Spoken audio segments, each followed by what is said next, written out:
హైడ్రా అంటే పెద్దోళ్ళని కొట్టి పెద్దోళ్ళను న్యాయం చేసి పేదలను కొట్టడాన్ని భారతీయ జనతా పక్కా వ్యతిరేకిస్తుంది. ఒక ఎన్ కన్వెన్షన్ కొట్టి ఇతర ఫామ్ హౌస్లను ఇతర పెద్ద పెద్ద కంపెనీలను కాపాడుతా అంటే భారతీయ జనతా పార్టీ ఒప్పుకోదు.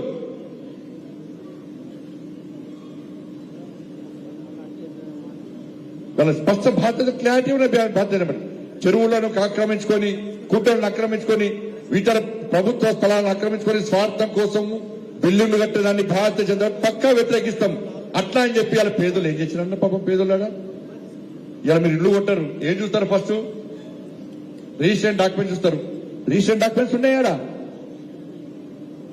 మున్సిపల్ గ్రామ పంచాయతీ పర్మిషన్ ఉందా? ఉంది. పక్కాడ కరెంట్ మీటర్ ఉందా? ఉంది. హౌస్ నెంబర్ వచ్చిందా? వచ్చింది. ట్యాప్ కనెక్షన్ వచ్చిందా? వచ్చింది. బ్యాంక్ లోన్ వచ్చిందా? వచ్చింది. పేపర్ నోటిఫికేషన్ ఇచ్చినాం. పేదోడు కొనుక్కున్నాడు. ఇవాళ మన పరిస్థితి ఏంది? వాళ్ళ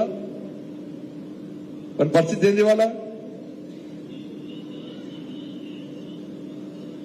ఇవాళ ఓవైస్ అనే మూర్ఖుడు, ఇలా ఓవైస్ అనే వ్యక్తి ఏం చెరువు అన్నది సల్కం చెరువు.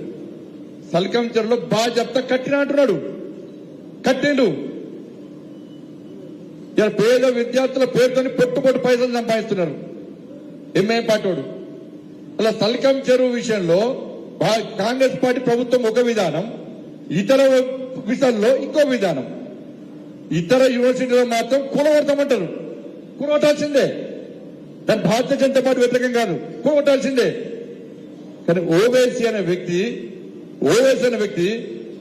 నా కాలేజీ మీద చేయేస్తే ఇవ్వని వదిలిపెట్టమంటే ఈ పిరికి పంద ప్రభుత్వం చేతులు ముడుచుకొని ఇట్లా కూర్చున్నది ప్రభుత్వం. నోటీస్ ఇస్తారట. నోటీస్ నెక్స్ట్ అకాడమిక్ ఇయర్ లో ఆలోచిస్తారట. అంటే చేయలేని చవట చేసిన ప్రభుత్వం కాంగ్రెస్ పార్టీ ప్రభుత్వం. ఇవాళ ఓవైసీ వార్నింగ్ ఇస్తే భయపడే ప్రభుత్వం కాంగ్రెస్ పార్టీ ప్రభుత్వం. దానిలో చదువుకునే 40,000 మంది విద్యార్థులకు ఏదో రకంగా న్యాయం చేయాల్సిందే, అన్యాయం చేయదు. కానీ అన్ని కూల్చినప్పుడు ఓవైసీకి ఎందుకు ఎగ్జిబిషన్ ఇలా కాంగ్రెస్ పార్టీ స్పష్టం చేయాలి. కాంగ్రెస్ పార్టీ క్యాడర్ ఆలోచించాలి. ఇలా అదే మన ప్రభుత్వం ఉంటే ఏం చేద్దామని ఇవాళ ఒక్కడి కాదు 100 బుల్డోజర్ పెట్టి ఒక్కొక్కరికి ఒక బుల్డోజర్ పెడతాం. ఇలా ఓవైసీ కాలేదు. ఒక్కొక్కరికి ఒక బుల్డోజర్ పెడతాం. వాడు వస్తే వాడు కూడా దాన్ని నొక్కుంది. దాన్ని అంటే బెదిరిస్తే భయపడే ప్రభుత్వం ఇది. అంటే దీనిలో కూడా మైనార్టీ సంతృష్టికర విధానాలే. హిందువులు చదువుకునే హిందూ ఇన్స్టిట్యూషన్ కానీ హిందువులు ఎక్కువ సంఖ్యలో చదువుకునే విద్యార్థులు చదువుకునే హిందూ విద్యా సంస్థల విషయంలో ఒక విధానం, మైనార్టీ చదువుకునే విధానం ఒక విధానం. మైనార్టీ యాజమాన్యం ఉంటే ఉడగొడతారు. హిందువుల మధ్య యాజమాన్యం ఉంటే మాత్రం దాన్ని పూర్తి చేస్తారు. మైనార్టీ డిక్లరేషన్ నేను బట్టే పోలేనా? మీరు అందరూ అనుకుంటారు కావచ్చు భాగ్యలక్ష్మి గుడి దగ్గర బండి సంజయ్ ఏదో టైం పాస్ కు పేరు కోసం పెట్టిన కావచ్చు. మీరు పెట్టుకోలేనా? నాకు మొన్న హ్యాపీ అనిపించింది అన్నమో. నేను మొన్న కోడాలప్పుడు తిరిగినా. అరే వా ఓల్డ్ సిటీ ఒక్కొక్క హిందూ ఒక్కొక్క తల్లి అమ్మవారిగా తయారయ్యేస్తుంటే ఒక్కొక్క అన్న ఒక్కొక్క తమ్ముడు పండుగ వాతావరణం చూస్తుంటే హ్యాపీ అనిపించింది అన్న. మామూలుగా లేరన్నా ఓల్డ్ సిటీలో హిందువులు. మీరు అందరూ అనుకుంటున్నారు బంజారీ పని నుంచి ఓల్డ్ సిటీ వానట వినయ్య జాగిరి వానయ్య మన జాగిరి ఓల్డ్ సిటీ. ఒక్కసారి వినాయక చవితి వస్తే ఇక్కడున్న అన్ని మోర్చాల నాయకులు మీ జిల్లా మండల పదాధికారులు తీసుకొని మండల అధ్యక్షులు తీసుకొని ప్రతి ఓల్డ్ సిటీలో ఉన్న ప్రతి వినాయకుడిని తిరగండి, ప్రతి వినాయకుడిని దర్శించుకోండి. ఓల్డ్ సిటీ న్యూ సిటీ ఎందుకు కాదో ఆలోచిద్దాం, ఎందుకు కాదో చూద్దాం. పోయినా బోనాప్పుడు పోతే ఒక పండుగ వాతావరణం, బోనాల పండుగ తిరగాలన్నా.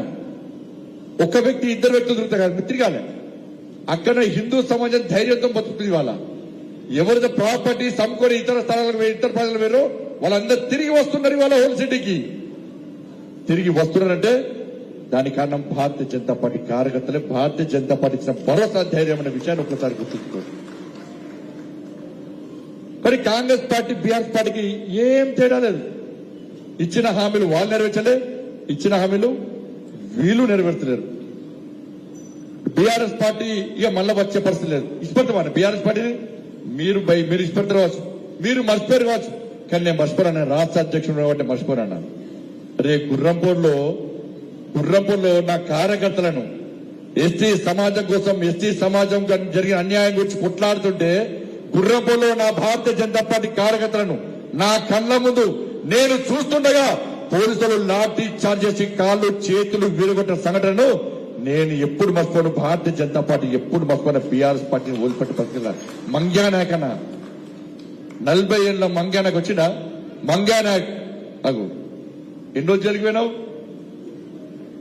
40 రోజులు 40 ఇద్దరు 40 రోజులు జరిగిపోయారన్న 40 డేస్ దసరా లేదు దీపావళి వేయలేదు వరకు 40 డేస్ జరిగిపోయారు. ఇష్టపెడతామా అన్న బీఆర్ఎస్ పార్టీని ఎట్టి ఇష్టపెడతామన్నా బీఆర్ఎస్ పార్టీని 40 మంది కార్యకర్తలు 40 రోజుల పాటు జైలుకి పంపిన బీఆర్ఎస్ పార్టీ ప్రభుత్వం. ఇలా కొనుగోలు కేంద్రాలకు పోతే నా కళ్ళ ముందే రాళ్ళు పొలాలకెళ్ళి చీకట్లో దొంగతనంగా రాళ్ళు వేస్తే అనేక మంది రైతుల తలలు అడిగినాయి, అనేక మంది కార్యకర్తల కాళ్ళు చేతులు తలలు అడిగిన ఒక్కరోజే 18 వాహనాలు ధ్వంసం చేశారు. భారతీయ జనతా పార్టీ కార్యకర్తలు 18 వాహనాలు ధ్వంసం చేస్తే ఆ దారుణ సంఘటన వదిలిపెట్టే ప్రసక్తి లేదు. భారతీయ జనతా పార్టీ బీఆర్ఎస్ పార్టీని వదిలిపెట్టే ప్రసక్తి లేదు. అరే పాదయాత్ర చేస్తుంటే ఏ యాత్రకు ఎప్పుడు అడ్డుకుంటారో, ఎప్పుడు ఏ యాత్ర మీద దాడి చేస్తారో అని చెప్పి ఇలా కొట్లాడి ముందుకు పోయేటువంటి పార్టీ భారతీయ జనతా పార్టీ. అటువంటి సందర్భంలో అనేక సందర్భాలు భారతీయ జనతా పార్టీ యాత్ర మీద పోలీసులు బీఆర్ఎస్ పార్టీ కార్యకర్తలు కలిసి దాడులు చేసినటువంటి సంఘటన భారతీయ జనతా పార్టీ ఎప్పుడు మర్చిపోదన్నారు. అరే కేసీఆర్ కుటుంబం ఒక ఊరికి పోతే భారతీయ జనతా పార్టీ కార్యకర్తలు నాకు నిర్బంధాన్ని పెట్టి అక్రమంగా కేసులు పెట్టి జైలు పంపి రౌడీ షీట్లు ఓపెన్ చేసి కమ్యూనల్ షీట్లు ఓపెన్ చేసి భారతీయ జనతా పార్టీ కార్యకర్తలు ఇబ్బంది పెట్టిన తీరు ఇలా భారతీయ జనతా పార్టీ ఎప్పుడు మర్చిపోదన్నా. ఇక్కడ ఎప్పుడన్నా నా మీద కేసులు ఉన్నాయి అన్న వాళ్ళు చేతున్నా, నా మీద కేసులు ఉన్నాయి అన్న వాళ్ళు చేతున్నా దాదాపు 50% కంటే ఎక్కువ కేసులున్నాయి. ఇష్టపడతా మన కేసులు పెట్టిండు కేసీఆర్ కొడుకు పెట్టిండు కేసులు.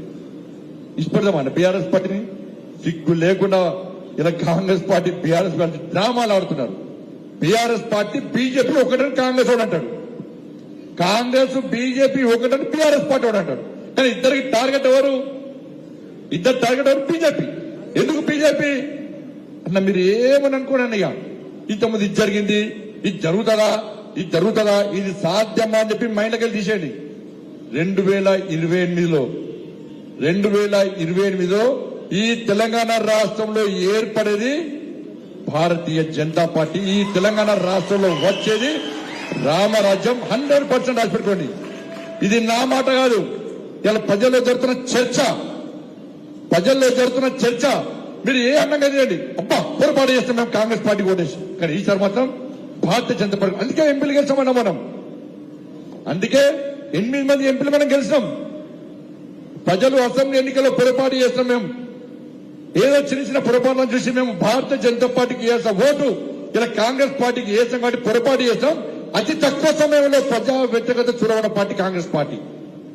కాంగ్రెస్ పార్టీ మీద ప్రజలకు పూర్తి వ్యతిరేకత ఉంది. కాంగ్రెస్ పార్టీ మీద చీదలుచుకుంటారు. కాంగ్రెస్ పార్టీ మీద ఈ కేసీఆర్ నమ్మేస్తుందో ప్రజలు లేరు కాబట్టి ఇవాళ ప్రత్యామ్నాయం ఏమైంది, మళ్ళా ప్రజలు కూడా చర్చ జరుగుతుంది. ఏంటి అయిపోయిందన్నా, ఎప్పుడు ఎన్నికలు జరిగినా భారతీయ జనతా పార్టీ ఈసారి పక్కా పవర్ లోకి వస్తుంది అని చెప్పి ఒక ఆలోచన భారతీయ జనతా పార్టీ విశ్వాసం ఇలా ప్రజల్లో కూడా ఏర్పడ్డదంటే మీరందరూ కష్టపడి పనిచేస్తున్న తీరు వల్ల, మీరు ఇష్టపడి పనిచేస్తున్న తీరు వల్ల, మీరు చేస్తున్న పోరాటం వల్ల ఇలా భారతీయ జనతా పార్టీ మీద ప్రజలకు విశ్వాసం ఏర్పడింది, నమ్మకం ఏర్పడింది. అందుకే ఎట్టి పట్టు 2028లో జరిగే ఎన్నికల్లో ఎప్పుడు ఎన్నికలు జరిగినా కూడా భారతీయ జనతా పార్టీ ఈ తెలంగాణ రాష్ట్రంలో పక్కా అధికారం వస్తుంది, వచ్చి తీరుతుంది కూడా విషయాన్ని గుర్తు. రామరాజ్యం వస్తుంది, మోడీ రాజ్యం వస్తుంది తెలంగాణ రాష్ట్రంలో. ఆ రాజ్యం రావాలంటే ప్రజలు ఓటేయడానికి సిద్ధంగా ఉన్నారు. కానీ భారతీయ జనతా పార్టీ కార్యకర్తలుగా మనం సిద్ధంగా ఉన్నామా లేదా మన గుండె మీద చేసుకొని ఆలోచించాలి. నేను ఎందుకు మెంబర్షిప్ ఇవ్వాలి, మన అసెంబ్లీ ఎన్నికల్లో పోటీ పనిచేసినా, పార్లమెంట్ ఎన్నికల్లో పనిచేసినా పార్టీ నాకు ఏమిచ్చింది, నాకు నామినేటర్ పోస్ట్ ఇచ్చిందా, నాకు శాలరీ ఇస్తుందా, నాకు పైరోలు చేసి పెట్టిందా, నాకు ఉద్యోగం ఇప్పించిందా, మా అన్నకు ఉద్యోగం ఇప్పించిందా. ఈ స్వార్థం కోసం పనిచేస్తాడు భారతీయ జనతా పార్టీ కార్యకర్త కాదన్నా. నేను మళ్ళీ చెప్తున్నా, జితేందర్ రెడ్డి ఎమ్మెల్యే ఎంపీ కావాలని త్యాగం చేయలే, జగన్ రెడ్డి ఎమ్మెల్యే కావాలి, కౌన్సిలర్ కావాలి, వాళ్ళ అన్న ట్రాన్స్ఫర్ కావాలి, నామినేటెడ్ పోస్ట్ కావాలని చెప్పి జగన్ త్యాగం చేయలే. మధుసూదన్ కూడా త్యాగం చేయలేదు, త్యాగం చేయలేదు. దానికోసం వాళ్ళకి ఏ స్వార్థం లేదు. అనేక మంది కార్యకర్తలు జైలుకోని మంగ్యానాకు ఎలా ఎంపీ కావాలి, ఎమ్మెల్యే కావాలని జైలుకోలే. లాడు నాకు ఎంపీ కావాలి, ఎమ్మెల్యే కావాలని జైలుకోలే. అనేక మంది కార్యకర్తలు మా స్టేట్ సెక్రటరీ శ్రీనివాస్ గౌడ్ కూడా జైలుకు వెళ్ళి నిరుద్యోగ సమస్య మీద కొట్లాడితే, వరంగల్లో 18 ఏళ్ల వినోద్ జైలుకు వెళ్ళి పోయేవాళ్ళు నిరుద్యోగ సమస్య. 18 ఏళ్ల వినోద్ అర్ధరాత్రి పోలీసులు ఇంటి మీద అడకపోయిన వినోద్, చిన్న పిల్లలు అడకపోయిన పోలీసులు. మరి వినోద్ ఎంపీ కోసం కొట్లాడినా, ఎమ్మెల్యే కోసం కొట్లాడినా, కౌన్సిలర్ కావాలనుకుంటా, కార్పొరేటర్ కావాలనుకుంటున్నా, ఏం లేదు. మన రాజ్యం రావాలి.